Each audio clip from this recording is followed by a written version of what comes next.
Me, Matt here. Killer Kyle. You know what time it is. Me, Matt's right through the night. Killer Kyle's got the size. Wheels of fury on the ground. Engine roaring in the sound. Feel the power, let it rise. With the battle in our eyes. Wheels of fury rolling strong. Together we will carry on. Are you ready for war? War games!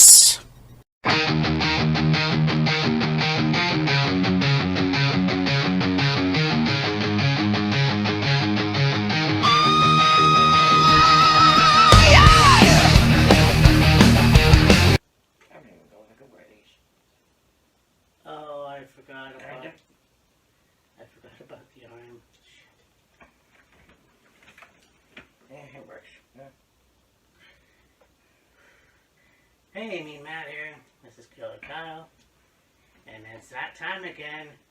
Survivor Series War Games. Yes, sir. And time just flies, and here we are. I actually haven't watched Raw, but I heard it was not too bad.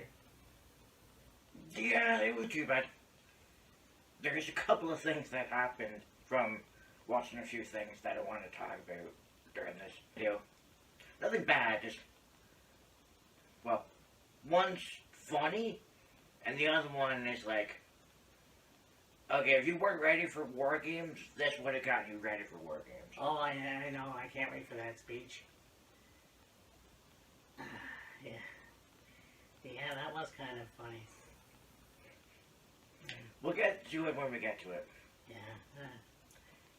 Anyway, so yeah, this is going to be a good show. We are in Santiago, California. San Diego, California, yes, sir. So when we get to this match, obviously we know our prediction, but we'll get to it when we get to it. Right. But this is going to be a good show because the War Games matches look pretty good. Yeah, absolutely. And like the participants of each, like the men's and the women's, it's definitely going to be interesting. Oh yeah, for sure. So, let's get into her.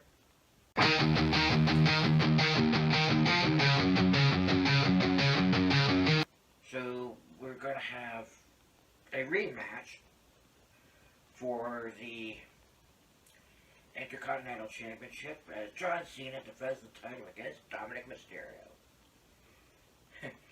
Now on Raw, yeah, Dominic in the ring, he's cutting this promo or whatever.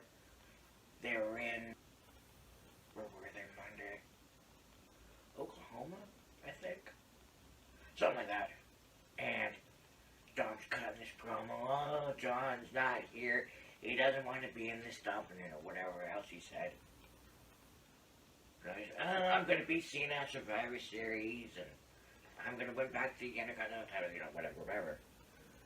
All of a sudden, John Cena's music hits. It's like, oh shit, Cena is here. And I was like, alright, a bonus appearance from Cena, heading into his retirement, if you will. It's like, okay, cool. Music playing.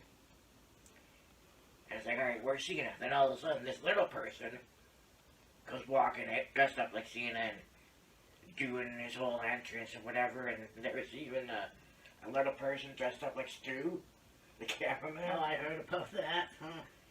And it's like, well, you want to talk about a throwback. I know. I mean, you talk Shawn and Brett, or Rock and Booker T. Yeah. I know there's another one in there somewhere. Gold Dust and like mini Gold Dust. Yeah, that's possible. I think the thing is, like, it could have gotten anybody to, portray Cena, but you had to use a little person. Like, okay. Yeah, I mean, I think the thing is many people are funny for some reason, Yeah. which, whatever, Yeah. you know, but it was a good way to show Dominic as a villain. Oh yeah, like they're constantly pushing Dom and like really making him like a hated heel. Like when he showed up in 2020 or 2019, I think it was, Yeah. he was the shy, clean-cut, taller version of his dad, and they teamed up, obviously becoming the tag team champions. Yes. But through time, and I feel like this all began with the Judgment Day, Mm-hmm. he's really gone into his own. Oh yeah, and like you look at when Dom joined the Judgment Day, you know, and then his time as heel in the Judgment Day, and then when he, you know, was no longer Rhea Ripley's main squeeze, if you will, Yeah. so, you know, went to Liv Morgan, and then, you know, that whole thing. Yeah. And then what they've been doing with Dom and Roxanne Perez. Sort of. There really hasn't been too much going on, but there's kind of like, ooh, is Liv going to be mad when she comes back or whatever? And then, you know, this is like, just when you thought that, like, you could say Dom was at his peak. Oh, yeah. Not at his peak, like, Dom was the most dastardly heel in the company right now, or one of. You know, Yeah. they pull out something new. Well, and that's just it. Dominic right now is money. And I could see a future world champion or a WWE champion. Yeah, potentially. That goes for Cena. Like in 2003, 2002, I was going to save this speech for Saturday Night Main Event, but what the fuck. I feel like when I looked at John, I saw nothing. It was some generic guy who had the blue or green or orange and white tights and whatever, and then, yeah, he eventually morphed into the rapper gimmick, and he always, like, Cody Deaner coming out in jerseys that fit the hometown. Yeah. And I thought, okay, it really took off, I believe, after Survivor Series 2003. Yeah. And then 2004 became the year of John Cena. Right. So, I honestly think that Dominic's going to get the belt back. And I don't like using this term because it's been used a lot, but I feel like it'll be John passing the torch. Do you not think they will save that for his, you know, Cena's retirement match? Well, I mean, he's, yeah, At Saturday Night's Main Event? I mean, yeah, but I just don't know who his opponent's going to be. Oh yeah, that's the thing, like, we still got, what, 3 weeks Mm-hmm. left to see it now until we got this Saturday Night's Main Event, and they're still, you know, they're still having a little tournament. See who's going to face Cena at Saturday Night's Main Event. And so, like, I feel like if Dom takes the title back from Cena on Saturday, then John's retirement match is, you know, is going to be that. John's last match, wherever he faces. And I mean, you know, it's going to be a great thing. It's just, it feels like if Dom takes the title back on Saturday, Cena's retirement match is just going to be a retirement match. And then he's probably going to give a speech, thanking the fans and whatever else. And that's going to be it. I feel like if he retains on Saturday, carry it over into Saturday Night's Main Event, and then it'll be like, you know, could make a big deal out of it. I faced John Cena in his retirement match, and not only did I beat him, I took the Intercontinental title from him. I mean, I guess that makes sense. But what I really do think should happen is, do a retirement speech, but do it all on Ric Flair. Do it on Raw. But at the same time, it's like, well, I'm sure there's going to be people that come out and celebrate with him. Yeah. But yeah, in any case, I still say Dominic. Yeah. Paul, out of surprise, I don't know.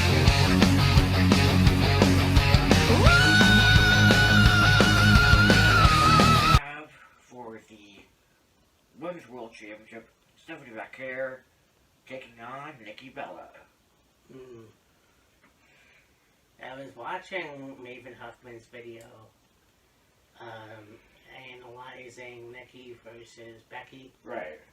Clash in Paris, and I think a lot of people said this, not just Maven, but it was the shits.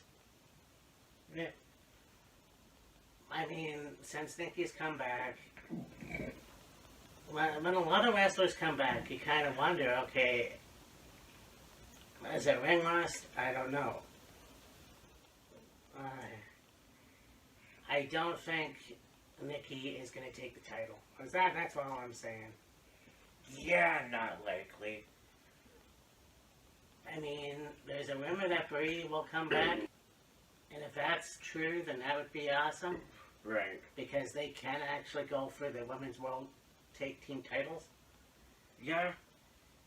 But I don't see that happening with Nikki and the title. I feel like Stephanie will retain. Yeah, more than likely Stephanie's going to retain. I think there's a lot of dream matches that I could see coming. Like Ivy Nile just came back, but she's right now involved with Maxine Dupree Yeah. for the title, for the Intercontinental title, and it's like, okay, I think Ivy is ready for the World Championship. I mean, yeah, I could see that. I mean, also, you have a lot of other people that Stephanie can face, but unfortunately, who is that? I don't know.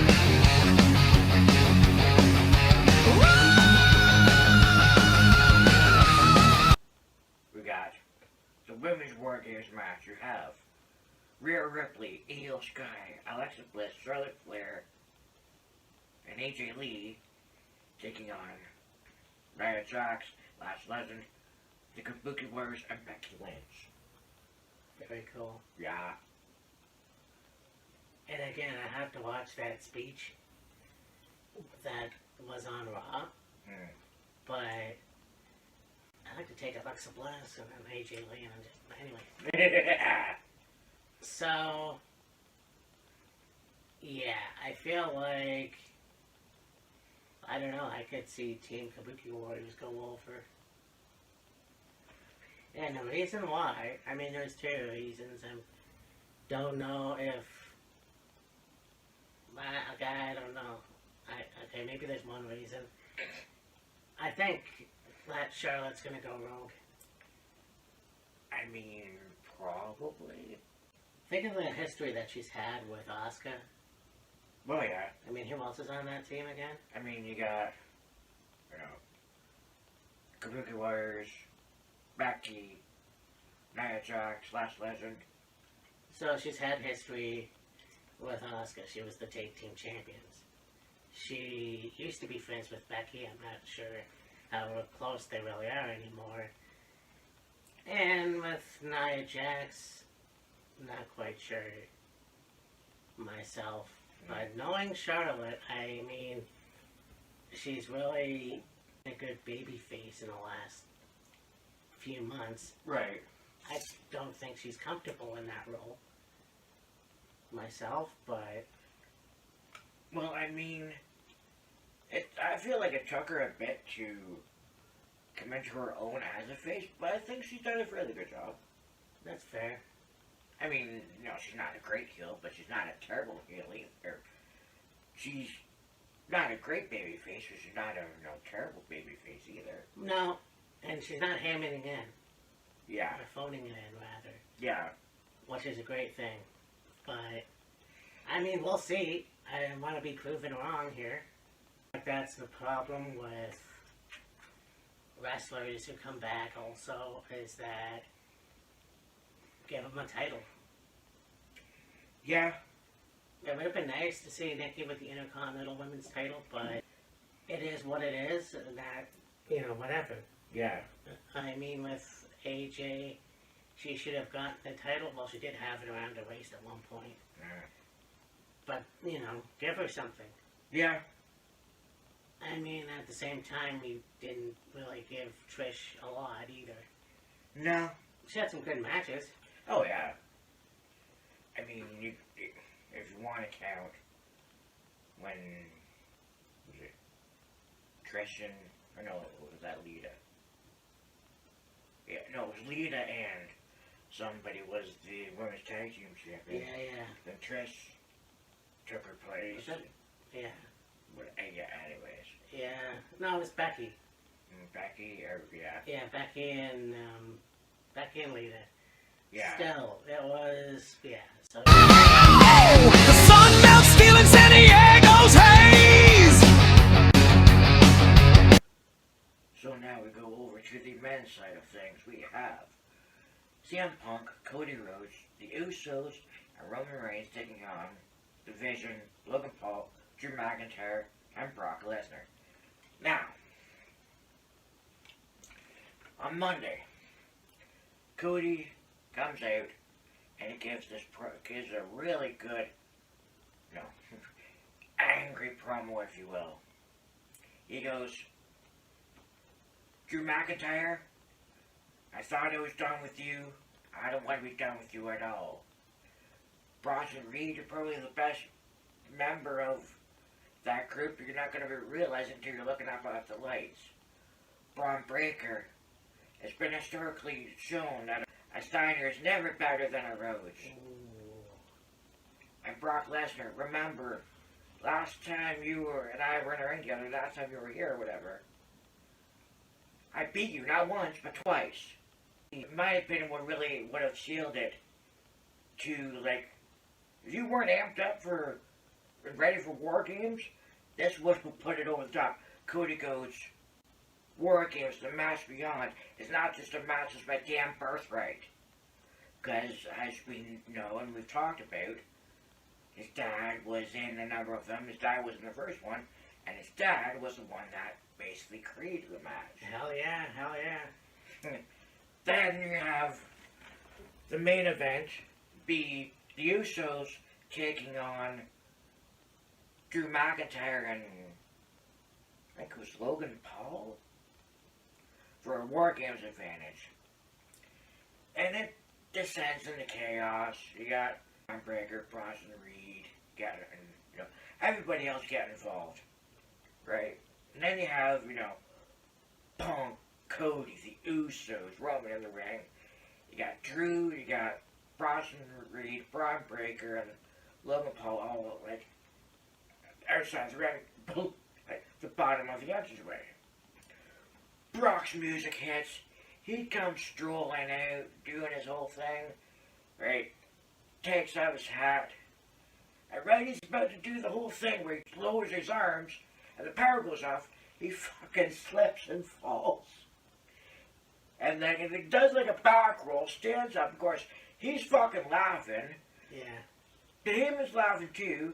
He takes his hat, puts it on Braun Breaker's head, and then he, walks down to where Drew and Bronson Reed and then they all get into a brawl, and that's how Monday Night Raw ends. Man, Brock Lesnar is the one guy that you wouldn't expect to have a blooper like that, if you will. No. But that's the problem. You're alive, pal. Yeah, exactly. And I think Brock is at the point in his life now, maybe Heyman, where if shit happens, then they have to laugh it off. Yeah. They don't care who sees it, Yeah, I thought that was pretty fucking funny. Yeah. And it's an entrance that Brock has done many times, whether he's been in his ring gear or wearing street clothes, if you will. He's got the cowboy hat. He's got a vest on. He's got a t-shirt on. He's wearing blue jeans and cowboy boots. And he's standing on the stage. And now he takes off his hat, and right as he's about to do the whole thing, drop his arms, power goes off. I think it was just like stopping from like the stage to like when he stepped a little bit on the aisleway. That's when he wiped out. Like, oh Jesus Christ! Yeah. Get a 6 foot whatever guy. Yeah, 6'4", 6'5", 275, 85 pound man, wiping out. This, farm boy ass over tea kettle, a la Ultimo Dragon WrestleMania 20. Except I don't know if they actually videotaped that at the time. Well, see, here's the thing. I remember watching WrestleMania 20 live, you could say, and I showed him they would come out on stage and wipe out, and then I got the DVD of it, and they cut that part out. Oh, yeah, okay. And now, of course, the stage for WrestleMania was like, I think it was like glass or something, yeah. Ultimate Dragon comes walking out on stage, goes, whee! Fucking wipes out. And I was watching Reffin' Rant with Jimmy Corderas, Yeah. and it wasn't that, it was something else. No, it was the Stevie Richards critiquing Becky Nikki match. And they shot to where people were complaining that Becky missed a boot. Right. And Stevie's like, I understand why people think wrestling is fake, but when you think about it, if you're in a real fight, yeah, you're probably gonna miss like my words. You're probably gonna miss a punch. Yeah. Or a kick. Because, a fight isn't always perfect. Therefore, professional wrestling isn't always perfect. No. And I'm sure people in boxing miss punches. Well, yeah. So, yeah, to critique that is pretty stupid. But, I mean, as far as this match goes, I think that division have really took off this year. And going into 2026, regardless if Seth comes back or not, then they're going to continue. Oh, yeah, for sure. I don't think they're going to be like Evolution and have all the gold. No. But they're definitely going to be a powerful stable, if you will. Well, they're not going to be a powerful stable with Seth, because remember they kicked him out. Well, that's true. Yeah. No, but I think Paul Lesnar is going to be the new leader, so... Probably. And I honestly think they're going to win this match. Interesting. I'm very, very curious to see what Brock's going to do in this match. Okay. Well, I mean, in matches he has, let's say no disqualification, for example. We've seen him just brutalize people. You stick that man in a fucking cage? Now, I mean, you go back to, what was it, 2004? Him and Undertaker, Hell in a Cell? Yeah. I mean, that's just it. You got two big hosses going at each other. Yeah. It was, pretty awesome. And I think, too, now, with Brock, who knows how long he's going to be in the ring. Yeah. But I definitely think that shit's going to get wrecked. Oh, fuck yeah. So, I'm going to say the Vision. Like, I don't have any other... Unless there's a miracle. Unless there's a miracle, yeah. I mean... Yeah, I could more than likely see the Vision and win. But here's your thing, too, because I said Charlotte Flair was going to go rogue. in their match. And Right. I could see the Usos turn heel. Maybe. Because I know Jay's been, like, questioning a lot of things lately, and, Yeah. I mean, Jimmy has just become a face in general, Yeah. but I don't know. I still say that that could happen, but I'm not sure, honestly. Yeah. They're going to be interesting to watch and find out. It's gonna be a hell of a show. Indeed. And I mean, Survivor Series War Games have been fun for fucking ever. Oh, yeah. Since I can't even remember now. Yeah, really. But yeah, I can't wait to see what's gonna happen, the surprises that could happen. Yeah. But yeah. And so after this, The next pay-per-view we have will be the beginning of December. yeah, Final Resolution. Final Resolution. We got Yeah. that final battle. Got Final Battle World's coming up. End. World's End. Of course, Saturday night's main event. So yeah, definitely that too. And then also, yeah, there's a bunch of other stuff. Right, yeah. And then heading into next year, who fucking knows? Yeah, exactly. But this has been a very good episode Indeed. of Wheels of Fury. We really have to retire these glasses. Anyway, Yeah. so for me and Matt, this is Killer Kyle. And Saturday night, it will be time for war.